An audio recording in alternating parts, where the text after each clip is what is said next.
Bien, bueno, un saludo para toda la audiencia de literatura, valores y ciudadanía. Vamos a compartir en el día de hoy algunas reflexiones que son un insumo para el trabajo que están realizando en este momento en torno a ese vínculo que hay entre literatura, valores o educación moral y ciudadanía. Con ustedes, para todos, soy el tutor Iván Pinedo, que los acompaño en esta aventura por los caminos del filosofar, y en esta asignatura también nos acompaña la profesora María Fernanda Alvarado, que es la directora del curso.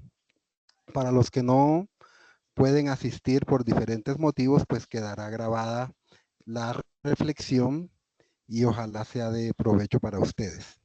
Entonces, iniciemos de una vez, vamos a entrar en materia eh, sobre el tema que nos convoca en el día de hoy. Hoy es la segunda conferencia sobre ciudadanía. La primera ya la tuvimos hace como un mes, en donde estuvimos dialogando sobre la evolución histórica del concepto de ciudadanía desde la época antigua hasta el momento presente.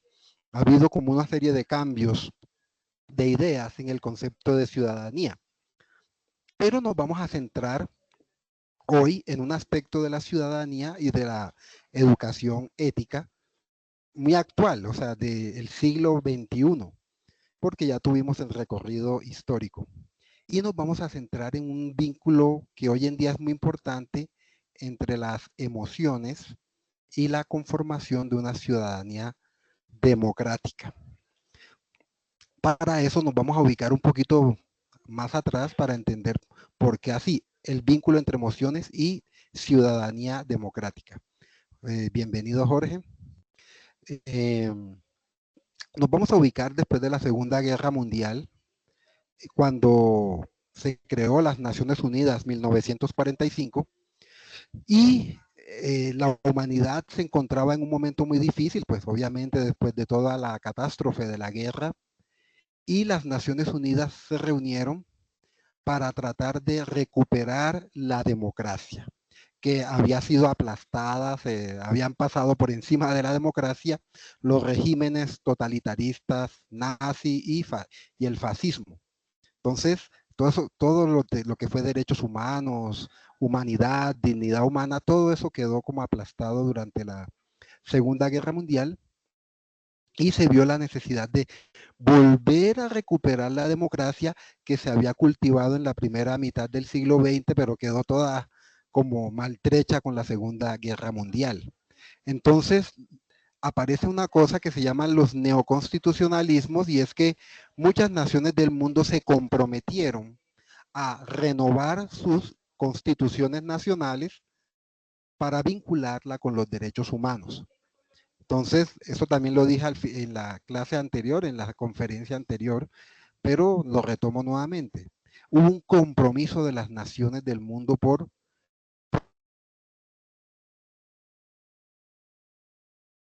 poner los elementos de los derechos humanos que en la guerra se había olvidado. Entonces ahí empieza un nuevo capítulo de la democracia. Estamos hablando desde 1960 pues hasta el día de hoy. Y todas las constituciones de los últimos 60 años trataron de ponerse al día metiendo en sus escritos lo que la Carta Magna que rija a los países, a cada país, vinculando los derechos humanos. Y entonces va a aparecer el concepto propiamente de ciudadanía democrática. Es decir, un ciudadano, eres tú, soy yo, somos personas que tenemos un respaldo legal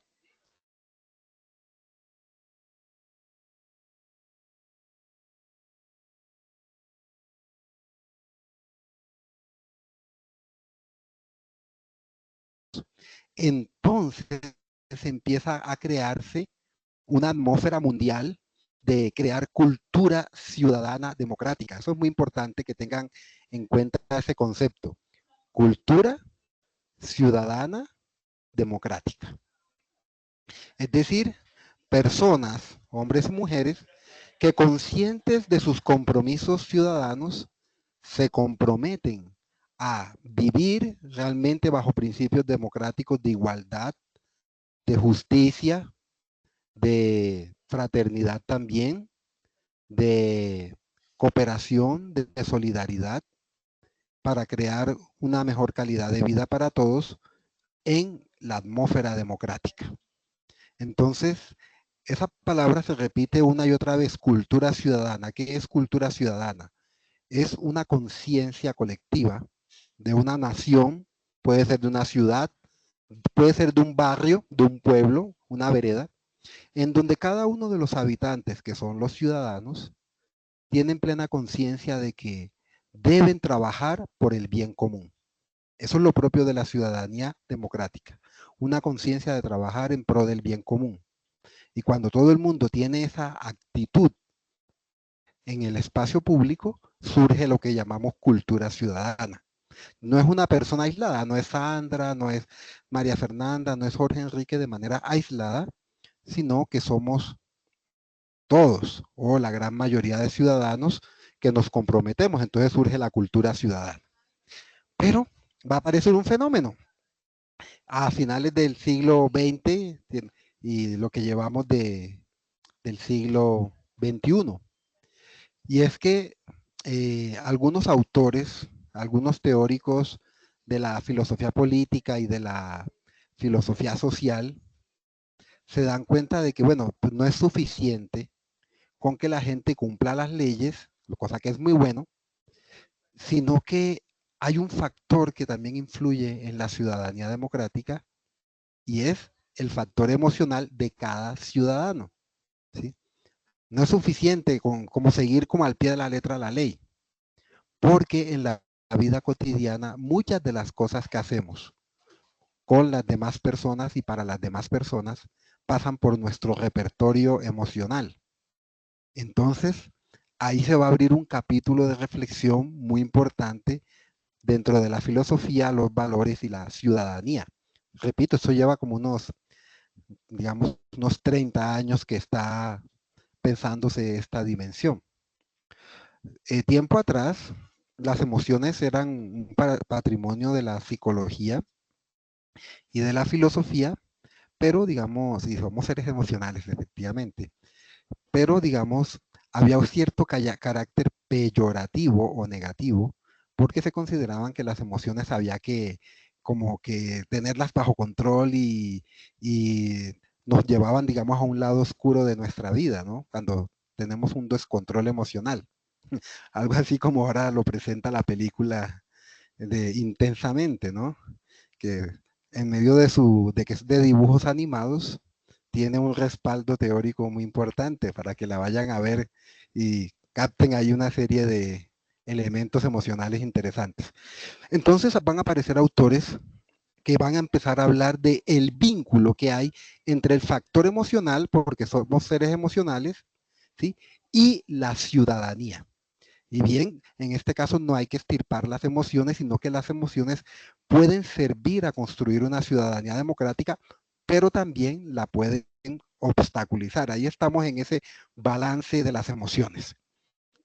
¿Qué autores estamos hablando? Bueno, justamente la autora que ustedes están leyendo en estos días, que se llama Martha Nussbaum, ella ha escrito y es una de las grandes autoridades mundiales sobre este tema de las emociones.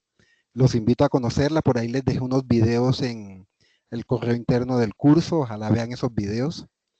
Bueno, entre otras, otro autor que se llama Robert Solomon, ya él falleció hace unos años, pero era un gran filósofo también de las teorías de las emociones.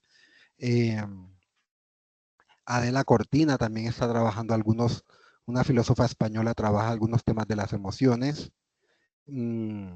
Y Patricia Greenspan en el mundo anglosajón.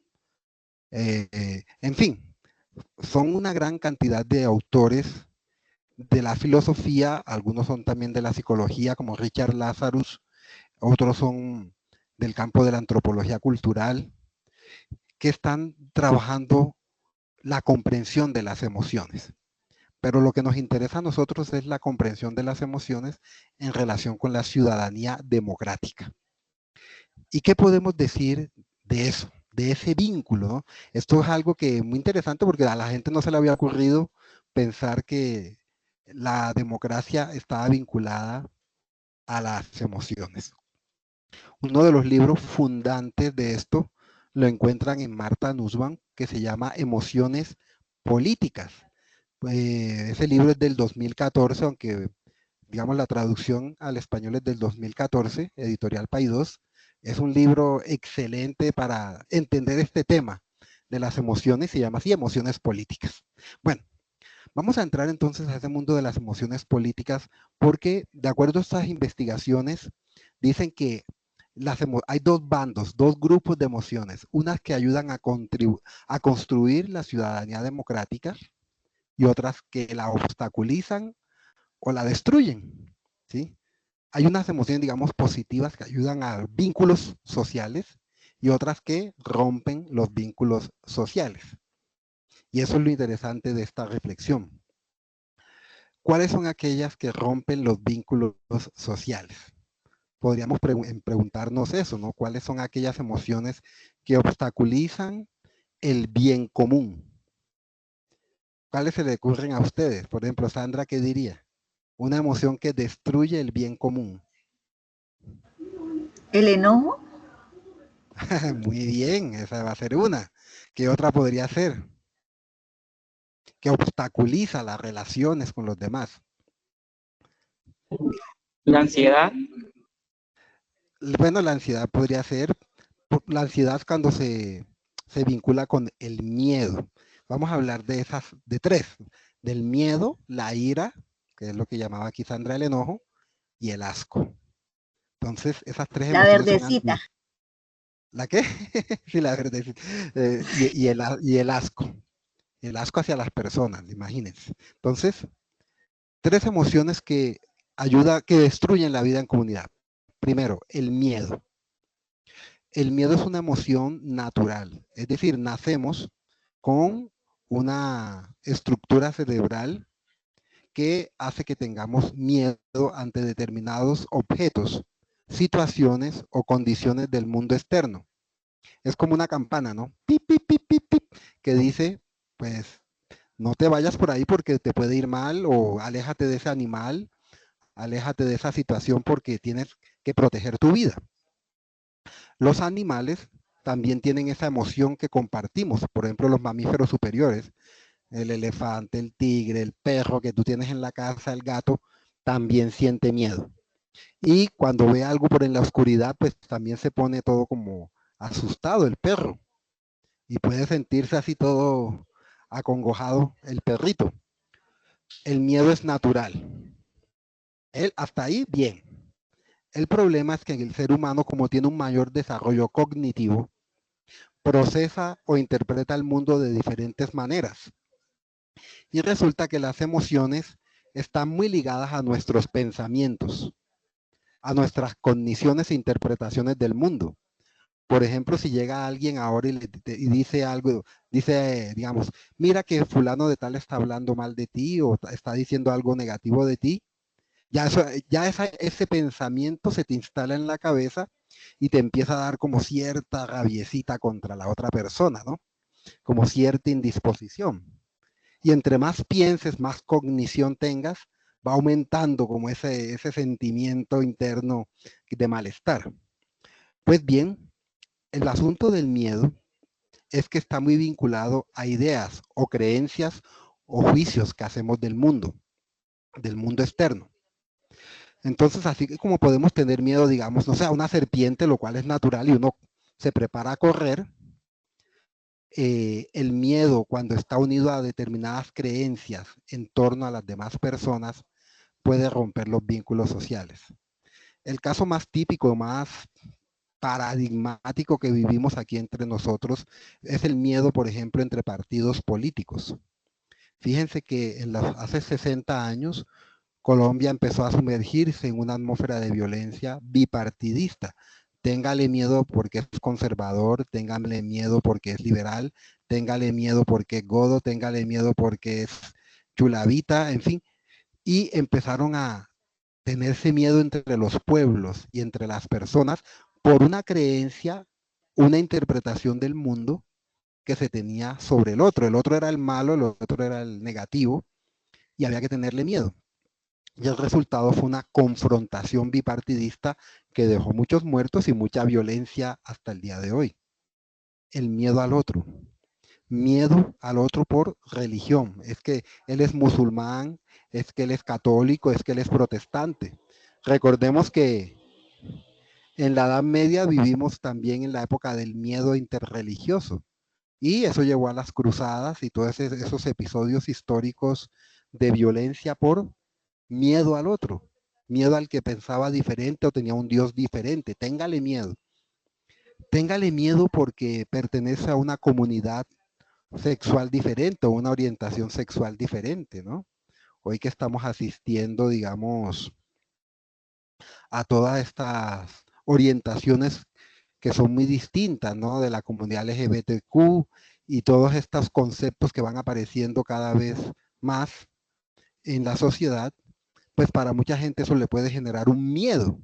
Miedo porque es diferente, porque piensa diferente, porque hace cosas diferentes, porque se junta con gente diferente. Y entonces podemos tener miedo hacia el otro. Y hoy en día, por ejemplo, para ser muy gráficos, miedo al migrante, por ejemplo, porque viene de otro país, porque viene de otra región, porque migra por pobreza, por violencia, por buscando trabajo o por cualquier otra circunstancia, pero va generando un miedo hacia el otro.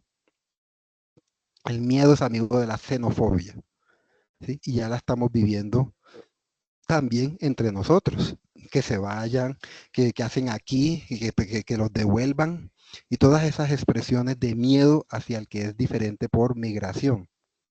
Entonces, fíjense ustedes, es una emoción, el miedo es una emoción. Y eso, ese repertorio emocional genera discriminación, genera rechazo, genera alejamiento de unos con otros. Y eso rompe los vínculos comunitarios. Entonces, por ahí, a eso me refiero cuando hablo del miedo, segregación, como una emoción antidemocrática. Y está aquí metida en Colombia y en el mundo entero. ¿Sí? Y se ha radicalizado en los últimos tiempos porque la xenofobia va en aumento en muchos lugares, ¿no? Eh, a veces nosotros aquí en Colombia migramos hacia otros países como España, Inglaterra, Francia, Alemania, Estados Unidos, y entonces allá nos tienen miedo también, porque tienen una serie de prejuicios, de creencias, de estigmatizaciones acerca de las personas. Y el miedo, fíjense cómo nos va poniendo barreras que nos distancian a unos con otros. Y es algo concreto, es una emoción, ¿sí? Podemos sentir miedo por gente en el mismo barrio, por su color de piel, por ejemplo, ¿sí? Porque no sabemos de dónde viene, porque viene de otro, tiene un aspecto diferente, porque se ve como vestido un poco pobre o, ¿sí? Estereotipos, etiquetas. Muy bien. Entonces fíjense que el miedo es una emoción, pero es una emoción que cuando se gestiona negativamente genera discriminación y segregación. Aunque la ley, aunque la constitución diga en el papel que no se debe segregar a las personas y que en las sociedades democráticas debemos buscar la igualdad y la justicia, aunque la constitución diga eso, en la vida cotidiana, guiados por nuestras emociones, vamos poniendo una serie de barreras con el otro por el miedo.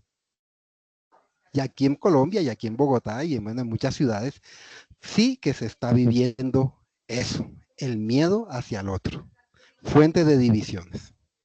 ¿Mm? Eh, ahora que estamos en época de fútbol y hoy hay fútbol, sí, podemos también poner un ejemplo. Fíjense cómo este tema de las barras bravas se ha convertido en un elemento de miedo entre las personas, porque soy de Millonarios, porque soy de Nacional, porque soy de Santa Fe, porque soy del Tolima, porque soy de el Bucaramanga. Entonces, téngale miedo al otro, que es diferente, y un miedo irracional, pero genera violencia en los estadios, porque no podemos aceptar emocionalmente la diferencia. Segunda emoción antidemocrática.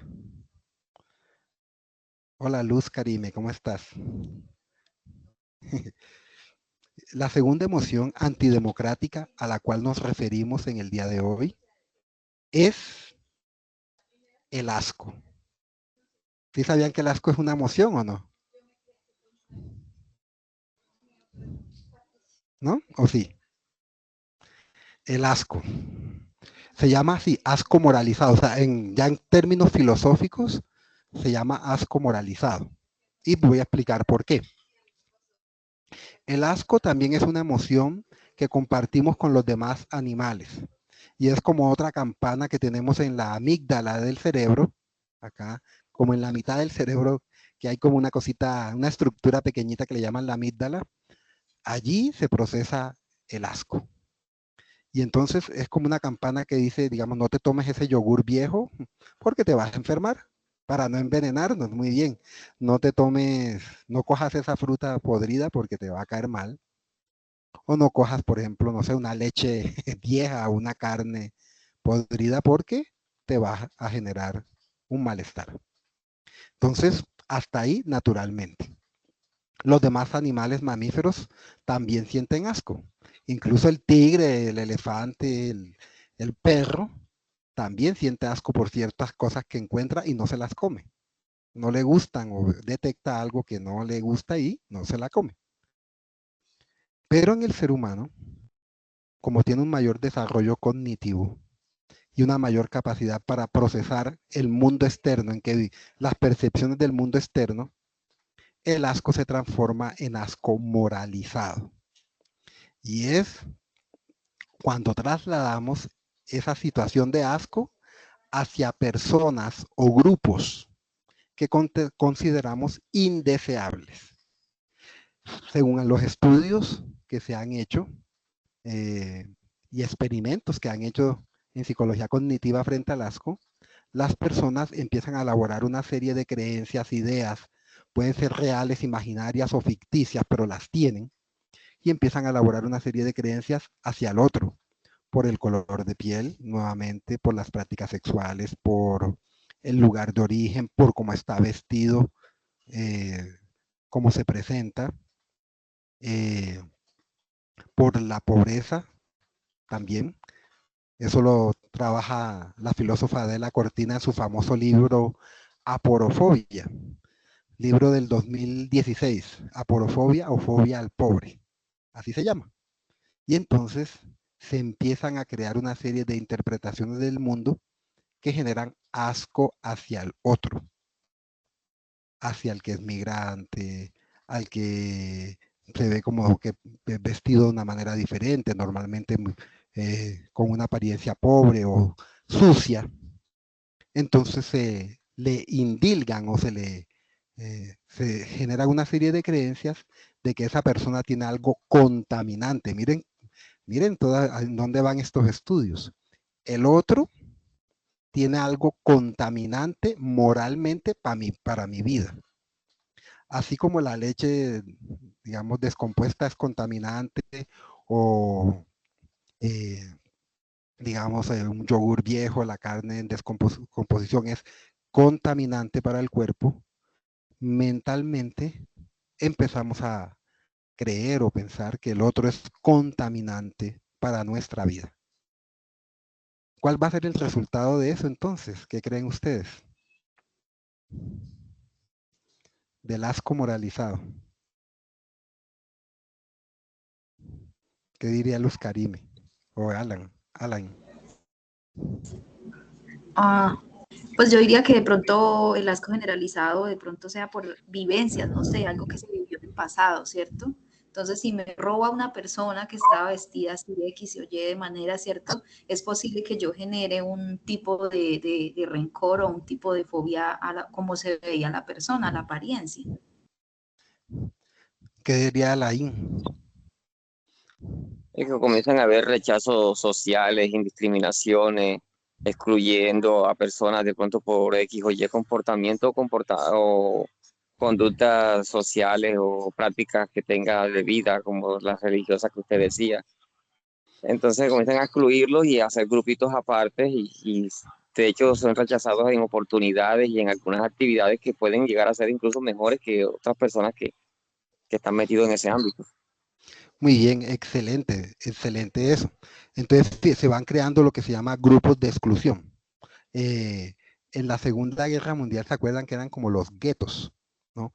Que reunían a la gente, en este caso pues la comunidad judía, en determinados lugares, determinados barrios o sectores, para que quedaran como aislados o excluidos del resto de la comunidad.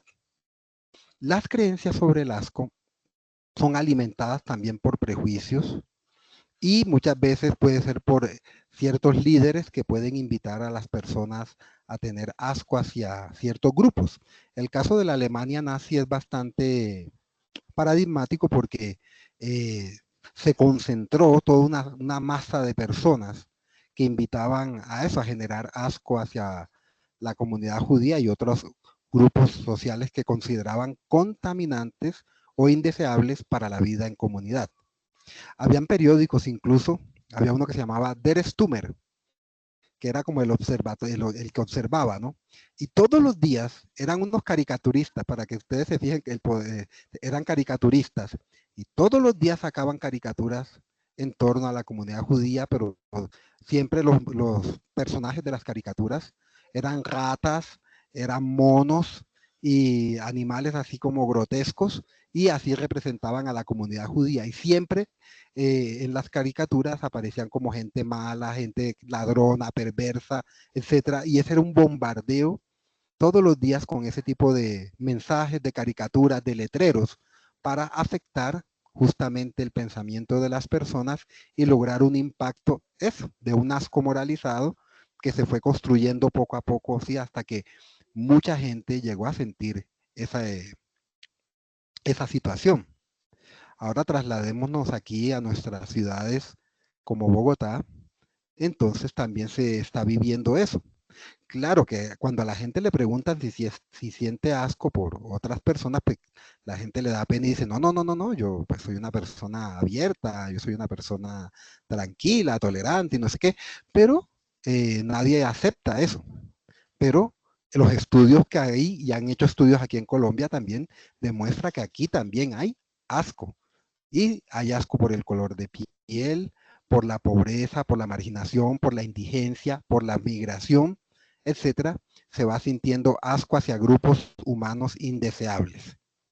Segunda emoción, muy bien en el transporte público. Excelente. Segunda emoción que se vuelve antidemocrática, ¿no? Porque rompe los vínculos sociales. Y la tercera emoción, ya lo dijo por ahí Sandra al inicio, que es, digamos, más común o más conocida, es la ira, ¿sí? La ira que puede conducir a crímenes de odio, la ira. Durante mucho tiempo se pensaba, ¿se acuerdan que decían que yo soy así, soy como fosforito o irascible? Así decía la gente, ¿no? Sí, yo soy así. Pero hoy en día, a partir de estos estudios que se han ido desarrollando, pues eso ya no se considera como una cosa buena o positiva, sino pues si eres así, pues tienes que empezar a cambiar o tienes que empezar a transformar esa gestión de las emociones, porque así como eres, destruyes la vida en comunidad. Tenemos bastantes testimonios aquí entre nosotros. Los feminicidios que han ido en aumento, los crímenes de odio, dan muestra de cómo la ira va en aumento, ¿sí? La ira social en la calle, en la familia, en el barrio, va en aumento y en la medida en que la ira, que es una emoción, va en aumento, también va en aumento o en declive, mejor, la dimensión ética y social, como lo estamos viviendo en nuestras eh, ciudades cotidianamente.